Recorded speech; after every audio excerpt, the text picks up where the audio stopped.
Owura Michael Kofi Ando wonu na ehwe commissioner ewo insurance company hyehyeye awodo nim na ne wade atodwa achem seba insurance eyensi ba no a enye sikafo nko ade ekode mo bia entie ne omo ahia dwendwena fa kwan a mbaboa ama obi ade ne ho ahyehyeye chiba mu na so how bi ba yenya ho emoa ade afiri aboafo nchen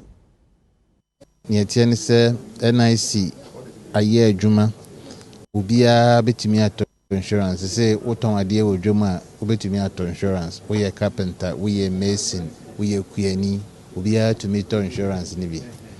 na yaye ho adwuma chekakra NIC efree sadie ho adwuma be 2009 2010 ana yaya dia bedu sabri na e wo se adwuma no ekonanim e wo se yetremu enti yene UNDP for eso yasne ana yahwehwe mu se dwuma ya bedu sabre no ye di frihin ye di bedu ha na ye no ade na yetimi aye na ohawa ye wo mu ayesen na ebeden na ohawe ye nya no nso ano na dwuma no atumi akonanim aka ho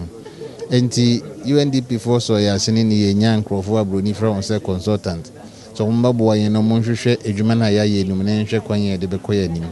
my juma na wie aye report no tiene se wo etifi mantem se wo atoye se wo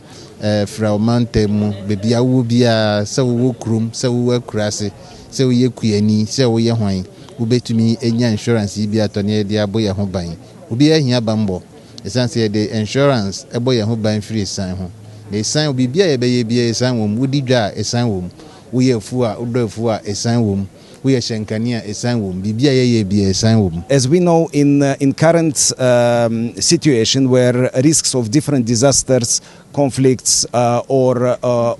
any other things like COVID-19 for example, they come there are much more risks for the businesses, so we expect that these gaps to be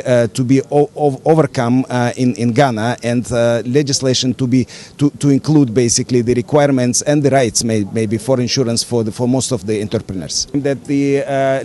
current legislation to be upgraded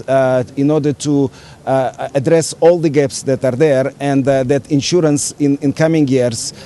maybe not as a first step, but like in future becomes a right, not